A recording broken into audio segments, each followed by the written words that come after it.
Hello, Grade 7. Today, inshallah, we are going to study lesson 12.3 in our book, which is talking about experimental probability of compound events. In this lesson, we are going to find the probabilities of compound events using organizing lists, tables, tree diagrams, and simulations. But we will start today with the first part about exploring compound probability. A compound probability event is an event that includes two or more simple events, such as flipping a coin and rolling a number cube. So we can work with different two events like cube and coin. Compound events can include events that depend on each other or are independent of each other. So we have two different types of compound events. Number one, we can include events that depend on each other or are independent for each other. Then, let me give you an example.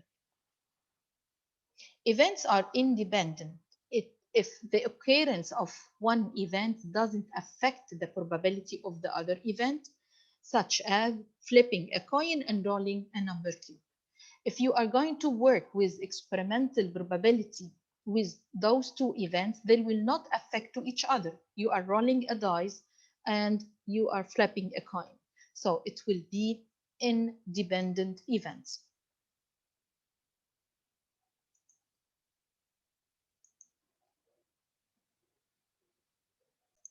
Then once we are going to work with flipping a coin and rolling a number cube, what are the possible outcomes of flipping a coin once?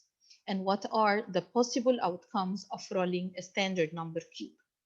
The possible outcomes of flipping a coin once, so it will be heads and tails, and with the number cube, it will be 1, 2, 3, 4, 5, and 6. We want to complete the list for all possible outcomes for flipping a coin and rolling a die. Then we will use this one. So we can say heads and 1, heads and 2, heads and 3, heads and 4, heads and 5, and heads and 6. And also we can use tails and 1, tails 2, tails 3, tails 4, tails 5, tails 6. We can also draw a table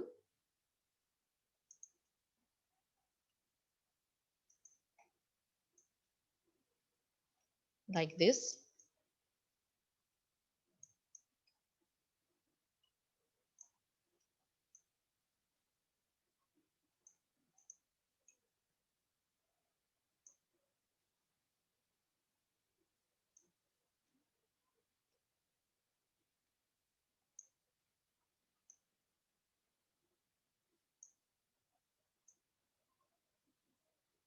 And then I will divide it into, this is 1, 2, 3,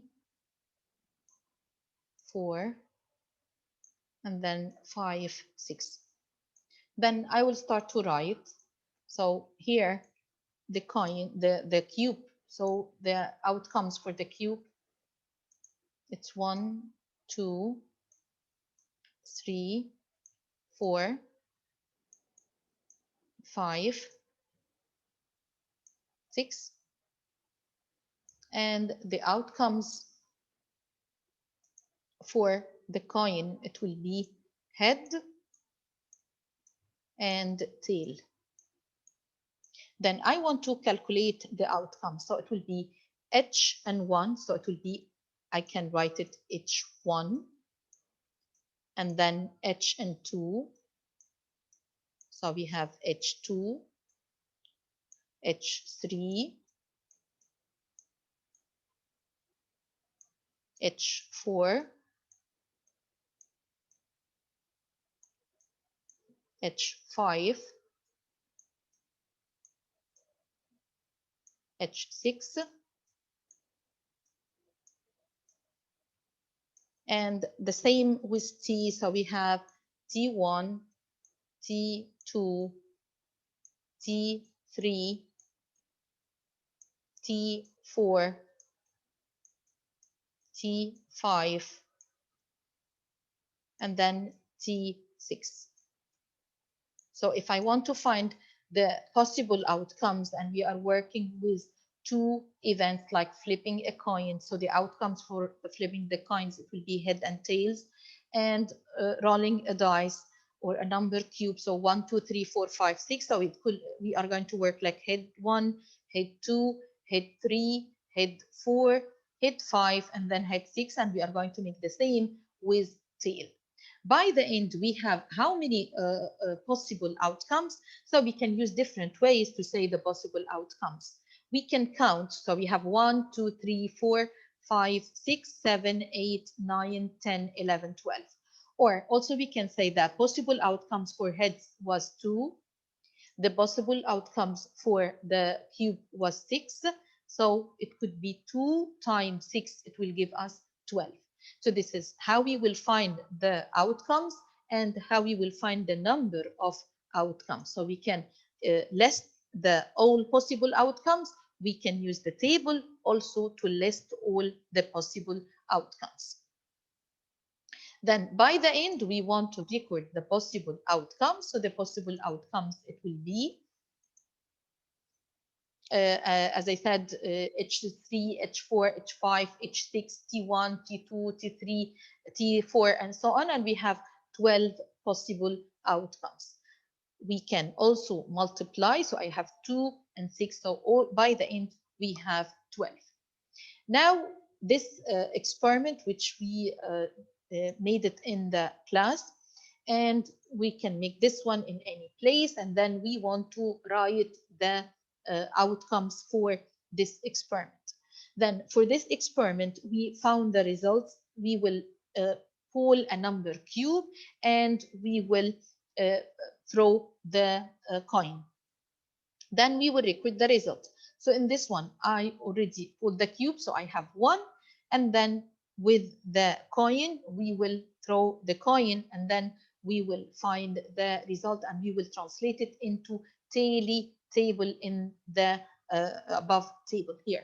So we found head and 1, and then the second option, it will be head and 2. Okay, then the third, we are going to continue the same experiment every time, and we are going to record all the results, and each result we will put a stick in front of the answer. By the end, we have these answers. We want now to answer the questions which is related to these answers. Then we will count, and then we are going to answer the question based on the experiment, which compound event had the greatest experimental probability and what was it the least. Then, as I said, each one here represents 1. Then which one it has greatest? So, head and 1, it has 6.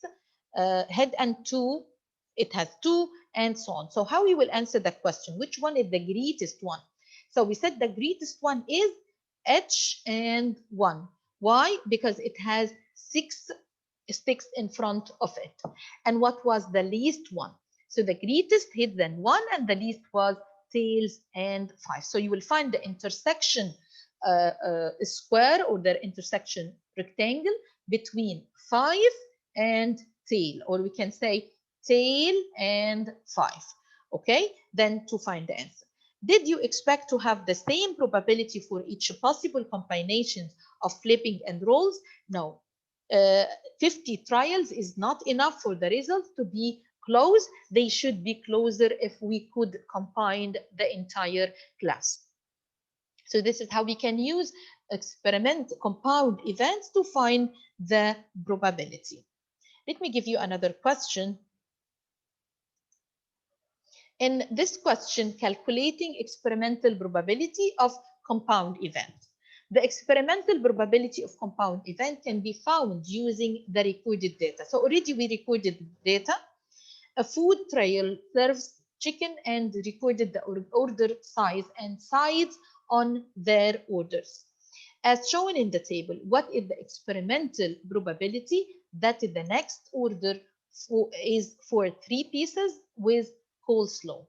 Then, first of all, once you have a table and you want to find the probability, we are going to find the total number of orders, whatever the size, whatever the type. Okay, then we will add 33 plus 22 plus 52 plus 35 plus 13 plus 55 plus 65 plus 55. So the total was 330. After that, we need the number of orders that are 3 pieces with coleslaw. So we are going to search about the intersection rectangle to answer the question. This is the coleslaw and we're 3 pieces here. So the intersection was on 55. So the answer is 55. Third, what is the experimental probability? So the experimental probability, we will find the answer, the number of 3 pieces with coleslaw, which it was 55, over the total number of orders. So the probability, it will be equal 55 over 330. The last step, we have to simplify.